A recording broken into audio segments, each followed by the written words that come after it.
Doctor Who a 50 ans. Alors que la 7ème saison de la célèbre série de science-fiction britannique sort en DVD, Question de Fiction a choisi de fêter cet anniversaire sous l'angle de la science.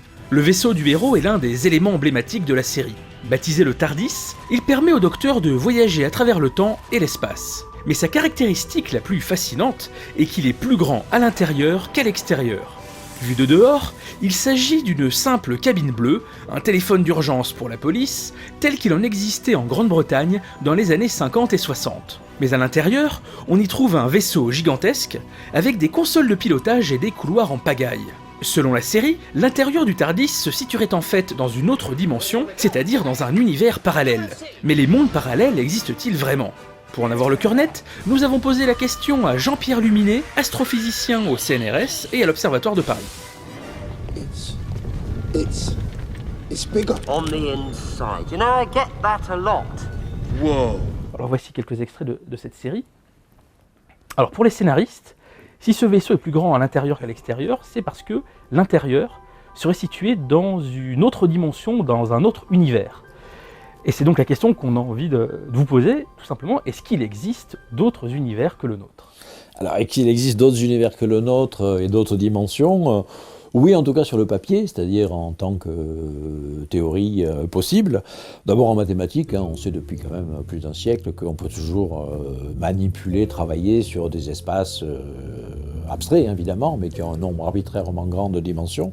Ce qui est plus intéressant évidemment, c'est la physique. Est-ce que ces espaces peuvent réellement exister ? Alors, en fait, je crois que la première idée d'une dimension qu'on pourrait rajouter aux dimensions habituelles de l'espace, 3 dimensions d'espace, une dimension de temps, déjà, qui sont unies l'un à l'autre dans les années 1910-1920 avec la théorie de la relativité.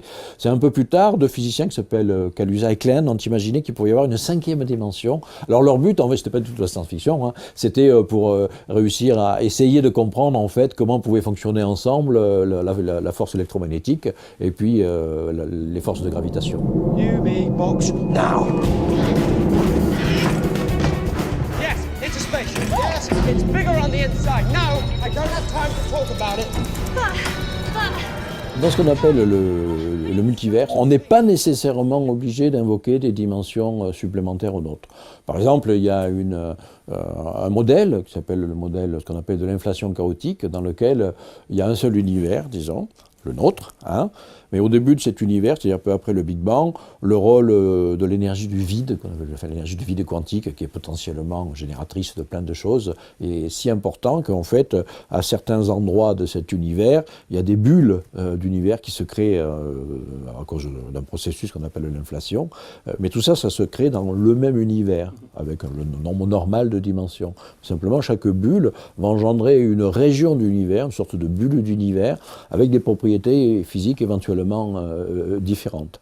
Alors dans cette théorie, il serait par exemple possible que nous, l'univers dans lequel nous sommes aujourd'hui, qu'on appelle l'univers observable, avec une certaine taille, c'est forcément également une bulle d'univers, ça pourrait être effectivement simplement l'une de ces bulles générées il y a 14 milliards d'années, peu après le Big Bang, donc par ce processus d'inflation.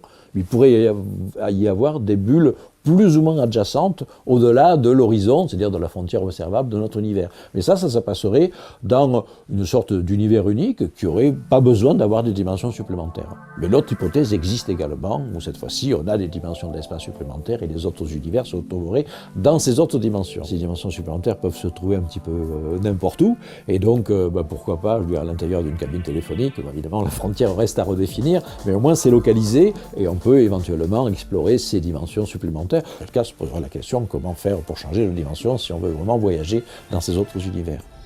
Smaller on the outside. Okay. That is a first. Is it magic? Is it a machine? It's a ship. Alors il y a d'autres façons aussi, personnellement je trouve peut-être au moins aussi intéressante, sinon davantage, c'est d'utiliser les propriétés bizarres des trous noirs. Puis il y a une théorie qui suggère que quand on pénètre dans un trou noir, on entre dans un nouvel univers.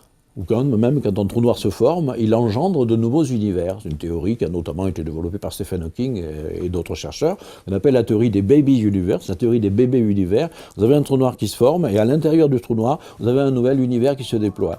Et là où c'est intéressant, où ça peut être mis en relation avec la série de Dr. Who, c'est qu'un univers interne au trou noir, il peut être extraordinairement grand, alors que le trou noir, vu de l'extérieur, dans l'univers dans lequel il peut être très petit. Par exemple, je sais pas, moi, le diamètre d'un trou noir qui a 10 fois la masse du Soleil, c'est-à-dire un trou noir typique, ce n'est qu'une trentaine de kilomètres. Si vous rentrez dedans, vous pouvez éventuellement déboucher dans un univers qui est quasiment infiniment grand. Hein, voilà. Donc c'est la seule possibilité, je vois, qui serait un petit peu en relation avec le fait d'avoir un intérieur plus grand qu'un extérieur.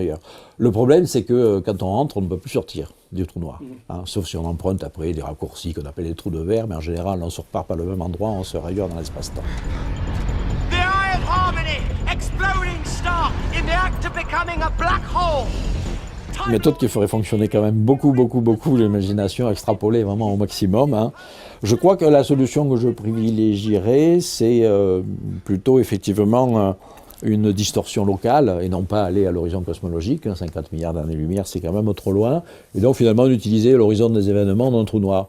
Alors après, il me faudra un certain budget pour arriver à stabiliser ce qui se passe au fond du trou noir. C'est-à-dire il faut injecter des formes d'énergie négatives, enfin des choses comme ça, des choses bizarres qui existent sur le papier, mais qu'on ne sait pas faire dans la réalité. Et auquel cas, voilà, donc l'équivalent de la cabine téléphonique serait la surface d'un petit trou noir. On rentrerait dedans, on déboucherait dans un univers avec peut-être justement des propriétés géométriques différentes. On pourrait rentrer par exemple dans un univers avec une structure chiffonnée qui nous donnerait l'illusion d'être beaucoup plus grand que ce qu'il est en réalité.